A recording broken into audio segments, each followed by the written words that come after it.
Good morning बच्चों। आज हम चैप्टर 3 विद्युत धारा का अध्ययन करेंगे।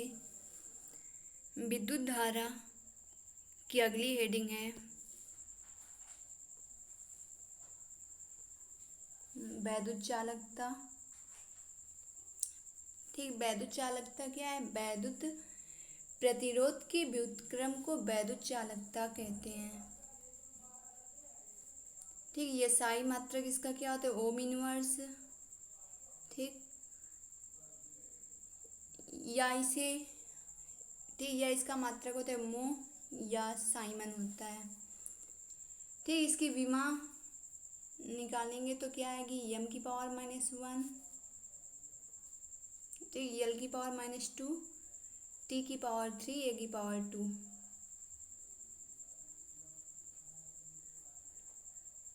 ठीक, अब आपको हेडिंग डालनी मुक्त इलेक्ट्रॉनों के अनुगमन वेग के सिद्धांत के आधार पर ओम के नियम की व्युत्पत्ति। तो क्या लिखना है? माना किसी चालक की लंबाई स्मॉल l तथा उसके सिरों का विभवांतर कैपिटल V है, तो चालक के भीतर वैद्युत क्षेत्र की तीव्रता कैपिटल E बराबर V/L।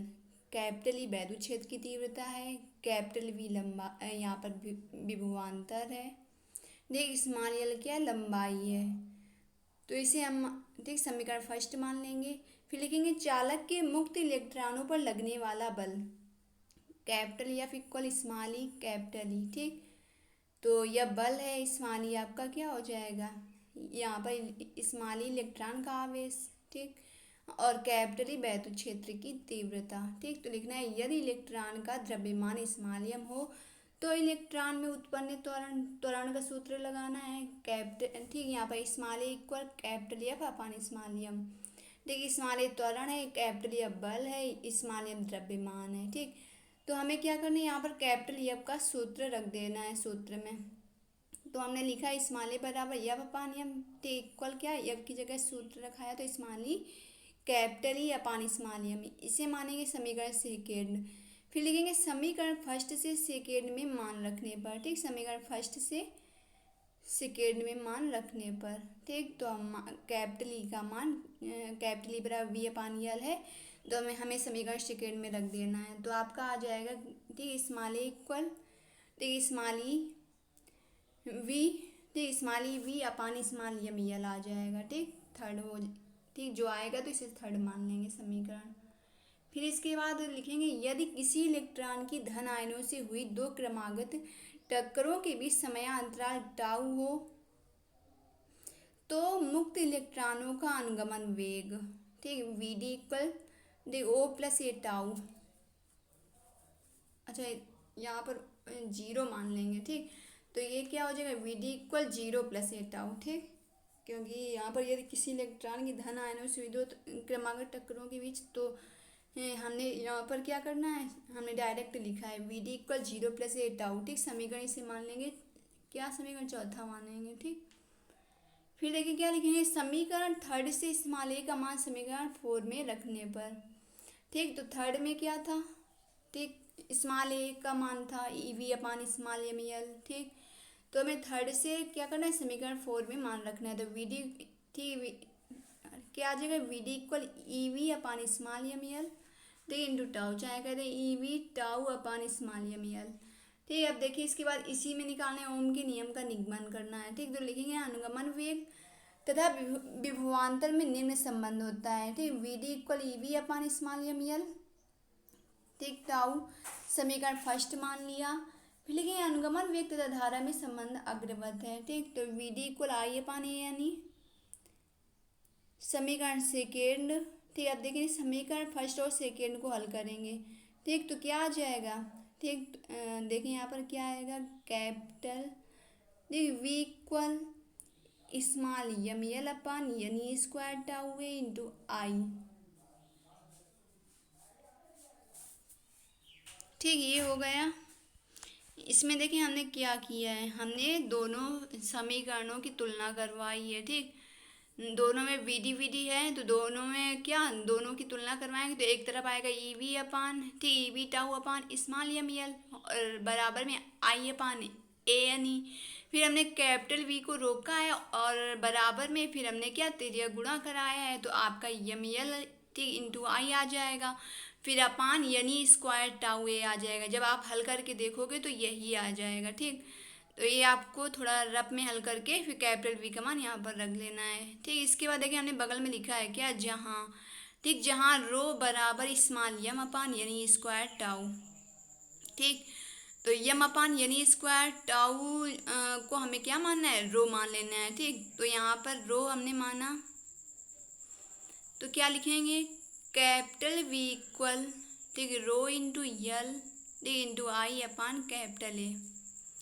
फिर क्या लिखेंगे, जहाँ, ठीक, जहाँ रो यल अपान ए बराबर कैपिटल आर, ठीक। तो ये सूत्र होता है आपका, ठीक। तो लिख देंगे। अब इसके बाद देखें क्या करना है, ठीक, लिखेंगे तब capital V equal capital R into I, ठीक। तो v equal I into R, तो ये ओम के नियम का सूत्र होता है, capital V equal small I into capital R, ठीक। तो ये हल हो गया। फिर देखें अगली हेडिंग, ठीक। अगली हेडिंग क्या है, विशिष्ट प्रतिरोध, ठीक। तो विशिष्ट प्रतिरोध क्या है, जब किसी चालक में वैद्युत धारा प्रवाहित होती है तो चालक के भीतर किसी बिंदु पर वैद्युत क्षेत्र की तीव्रता कैपिटल ई, तो धारा घनत्व कैपिटल जे, ठीक, वैद्युत क्षेत्र की तीव्रता कैपिटल ई तथा धारा घनत्व कैपिटल जे के अनुपात को चालक का विशिष्ट प्रतिरोध कहते हैं तथा इसे रो से प्रदर्शित करते हैं, ठीक। फिर लिखेंगे रो बराबर कैपिटल ई अपान कैपिटल जे, ठीक।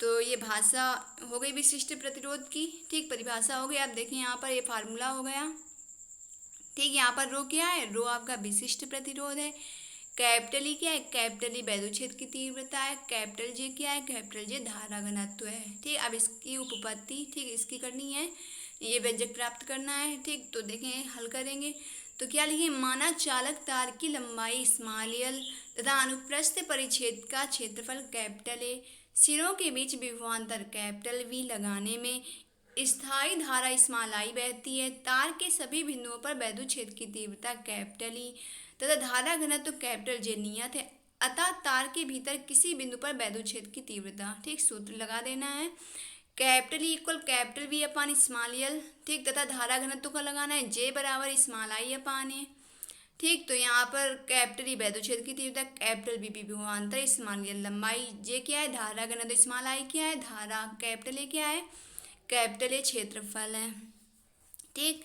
तो आप देखें हमने यहाँ पर क्या करना है, नीचे से लाइन लिखनी है एक, ठीक। अतः तार के पदार्थ का विशिष्ट प्रतिरोध, ठीक, रो इक्वल कैपिटल ई अपान कैपिटल जे, ठीक। कैपिटल ई बराबर क्या होता है सूत्र, capital V upon small L, ठीक। जे का क्या होता है आई अपान ई, तो हमने दोनों सूत्र, ठीक, इसमें क्या, इसमें रख देंगे।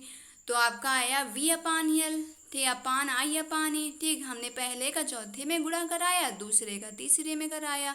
तो पहला क्या है कैपिटल वी है, चौथा क्या है कैपिटल ए, देखिए हमने लिखा है वी इंटू ए। फिर अपान में तीसरा क्या है यल है, ठीक। यहाँ पर मतलब दूसरा क्या है, यहाँ पर यल है और तीसरा क्या है, ठीक, स्मॉल आई है। तो हमने लिख लिया V into A upon I into L, ठीक। फिर हमें लिखना है परंतु, ठीक, परंतु ओम का नियम पढ़ा है ना, तो वी अपान आई बराबर क्या होता है कैपिटल आर, ठीक। तो उसी से लगना है, तो लिख देंगे परंतु वी अपान आई चालक का प्रतिरोध कैपिटल आर है, अतः, ठीक। तो वी अपान आई की जगह कैपिटल आर रख देना है। तो आपका आ जाएगा रो बराबर कैपिटल आर, ठीक, इंटू ए अपान यल, तो R into A upon small l, ठीक। रो बराबर capital R into capital A upon small l. तो ये आपका विशिष्ट प्रतिरोध का व्यंजक क्या हो गया, यहाँ पर प्राप्त हो गया, ठीक। चलें अब अगला, ठीक, अगली हेडिंग देखें, ठीक। अगली हेडिंग क्या है इसी में, ठीक, विशिष्ट प्रतिरोध का मात्रा का ज्ञात करना है, ठीक। तो विशिष्ट प्रतिरोध के मात्रक के लिए सूत्र याद करना, मतलब सूत्र ध्यान रखेंगे। ठीक, परिभाषा बता दी गई, सूत्र व्यंजक हमने प्राप्त किया तो अब उसी को रखेंगे। तो क्या है, रो बराबर आर इंटू ए। ठीक, capital R into capital A upon small l. तो आर आपका क्या है, प्रतिरोध है। ठीक, रो क्या है, रो विशिष्ट प्रतिरोध है। कैपिटल ए क्या है, कैपिटल ए क्षेत्रफल है। स्मॉल यल क्या है, लंबाई है। तो प्रतिरोध का मात्रक ओम होता है, क्षेत्रफल का मात्रक मीटर स्क्वायर होता है, स्मॉल यल लंबाई है, लंबाई का मात्रक मीटर होता है। तो हमने लिखा ohm dash metre square upon metre. ठीक, तो 1 मीटर से 1 मीटर कैंसिल, तो आपका क्या आएगा, रो बराबर ओम डैश मीटर। ठीक, अंश और हर में जो मिलता है वो कैंसिल, देखिए हमने किया है। ठीक, इसके बाद देखिए इसका मात्रक निकल आया, विशिष्ट प्रतिरोध का मतलब ओम डैश मीटर। ठीक, अब विमा निकालनी है, तो विमा निकालने के लिए क्या करेंगे, हम फिर इस सूत्र का प्रयोग करेंगे। तो लिखेंगे रो बराबर, ठीक, रो की विमा निकालनी है तो लिखेंगे रो बराबर कैपिटल आर की विमा इंटू कैपिटल ए की विमा अपान स्मॉल यल की विमा। ठीक, तो अब कैपिटल आर का जब सूत्र मालूम होगा, ठीक, उससे विमा निकालेंगे और फिर हम विमा रख देंगे। अगर डायरेक्ट याद है तो डायरेक्ट रख देंगे। ठीक, तो यहाँ पर ठीक ध्यान रखेंगे, सूत्र जब याद होगा तो जल्दी निकल आएगा। ठीक, देखिए यहाँ पर ठीक क्या किया हमने, कैपिटल आर बराबर वी अपान आई सूत्र होता है। ठीक, तो प्रतिरोध का अब इसी से हमने विमा निकाली है, तो फिर हमें कैपिटल वी की ध्यान रहेगी अगर तो लिखोगे, नहीं तो अगर नहीं ध्यान तो सूत्र से निकाल लेंगे तुरंत हल करके। तो आएगा V equal W upon Q. ठीक, उसमें लिख देंगे डब्ल्यू की विमा और फिर हल करके कैपिटल वी की विमा निकालेंगे और आई की, फिर दोनों से हल करके क्या, ठीक, क्या आएगी आपकी M L two T minus 3 A minus 2। ठीक, तो ये रफ, ठीक, ये रफ वाला काम है। ठीक, रफ में हल करके करना है। ठीक, इतनी बीमा लानी है तो आ जाएगी, सरल है। फिर इसके बाद देखें क्या करना है, फिर लंबाई यल है तो ये ठीक, लंबाई स्मॉल यल की विमा क्या होती है, कैपिटल यल होती है। ठीक, वो लिख लिया। फिर देखिए रो बराबर अब विमा रखेंगे तो कैपिटल आर की विमा M L two T minus 3 A minus 2 into capital A की विमा, ठीक, क्षेत्रफल है कैपिटल ए तो कैपिटल ए की विमा क्या हो जाएगी, यल स्क्वायर, तो वो लिख लिया। फिर अपान में स्मॉल यल की विमा क्या है, कैपिटल यल है। ठीक, फिर देखिए क्या करेंगे, देखेंगे कि नीचे अंश में कैपिटल यल है और ऊपर क्या है, यल स्क्वायर इंटू यल स्क्वायर, मतलब कि यल की घात 4 ऊपर दी हुई है और नीचे क्या है, कैपिटल यल है। तो हमें क्या करना है, एक कैपिटल यल ठीक कैंसिल करना है। तो जब हम इसको कैंसिल करेंगे तो देखें क्या आएगी विमा। ठीक, आपको लिखना है रो बराबर, ठीक, फिर कैपिटल यम, ठीक, विमा आ जाएगी हल करने में। ठीक, रो बराबर यम यल cube T minus 3 A minus 2। ठीक, तो यहाँ पर जब 4 थी, एक कैंसिल, तो आपकी बची यम यल क्यूब। ठीक, 3 बची तो यल क्यूब। फिर इसके बाद जो विमा बची वो लिख लिया टी माइनस 3 ए माइनस 2। ठीक, इसके बाद देखें फिर इसी से जो अगर हमें विमा निकालनी आती है तो फिर हमें यम की एस पद्धति मात्रक निकालना आ जाएगा। ठीक, तो हम नीचे से लिखेंगे यम की एस पद्धति मात्रक। ठीक, तो यम क्या है, यम द्रव्यमान है। ठीक, द्रव्यमान का मात्रक क्या होता है, किलोग्राम। ठीक, और यल क्या है, लंबाई है, लंबाई का मात्रक क्या होता है, मीटर। ठीक, टी क्या है, समय है, समय का मात्रक क्या होता है, सेकेंड। ठीक, अब देखिए यहाँ पर एम्पियर दिया है तो एम्पियर ही लिख लेना है। ठीक, तो आपका क्या है, धारा का मात्रक एम्पियर होता है। अब यहाँ पर कैपिटल ए दी है तो कैपिटल ए विमा खुद है। ठीक, तो यहाँ पर लिख लेंगे। ठीक, एम्पियर लिख लेंगे। फिर हमें क्या करना है, देखें लिखेंगे हम kilogram dash metre cube with dash second की पावर -3 विद डैश एम्पियर की ठीक, एम्पियर की पावर -2। ठीक, बस इतना कर लेना है। इसके बाद देखें, ठीक, इसके बाद आपको हेडिंग डालनी है विशिष्ट चालकता। ठीक, विशिष्ट चालकता डालनी है तो क्या आ जाएगा विशिष्ट चालकता में, ठीक, विशिष्ट प्रतिरोध के व्युत्क्रम को विशिष्ट चालकता कहते हैं। इसे सिग्मा से प्रदर्शित करते हैं। ठीक, सिग्मा इक्वल 1/रो। ठीक, क्या कह रहे हैं, विशिष्ट प्रतिरोध के व्युत्क्रम को, ठीक, विशिष्ट चालकता कहते हैं। इसे सिग्मा से प्रदर्शित करते हैं। विशिष्ट प्रतिरोध क्या होता है, रो होता है। ठीक, और सिग्मा क्या होता है, सिग्मा विशिष्ट चालकता होती है। तो हमें सूत्र लिख देना है सिग्मा इक्वल 1/रो। ठीक, इसके बाद देखें, फिर इसके बाद इसी का मात्रक निकालना है तो लिखेंगे विशिष्ट चालकता का यसाई मात्रक सिग्मा इक्वल 1/रो से निकालेंगे। तो रो की विमा, ठीक, रो का मात्रक आपको पता है यहाँ पर, ठीक, तो लिखेंगे सिग्मा इक्वल 1/, ठीक, रो क्या है, रो आपका विशिष्ट प्रतिरोध है, विशिष्ट प्रतिरोध का मात्रक क्या होता है, ओम डैश मीटर।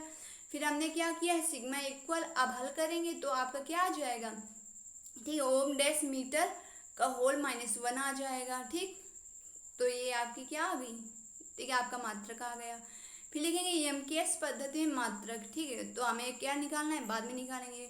फिर देखिए विशिष्ट चालकता की विमा ज्ञात करनी है, तो लिखेंगे सिग्मा इक्वल 1/रो, ठीक। अब रो की विमा तो अभी निकाली थी, बस रो की विमा तैयार, तो हम बस रख देंगे यहाँ पर, ठीक। तो लिखेंगे सिग्मा इक्वल 1/, ठीक, रो क्या है, विशिष्ट प्रतिरोध है, विशिष्ट प्रतिरोध की विमा क्या होती है, ml³ T-3a-2, ठीक।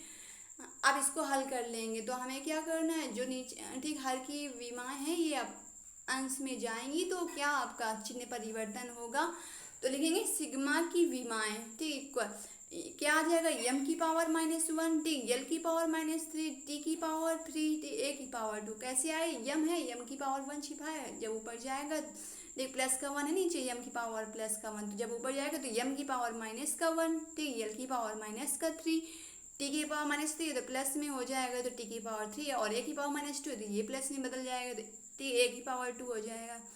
फिर अगर अब विमा आ गई है, अब इसी से एमकेएस पद्धति में मात्रक ज्ञात करना है, तो बस निकाल लिया, क्या हमने लिखा है एमकेएस पद्धति में मात्रक, ठीक, किलोग्राम इनवर्स, ठीक, डैश मीटर की पावर -3, डैश सेकेंड की पावर 3 और डैश एम्पियर की पावर 2, ठीक।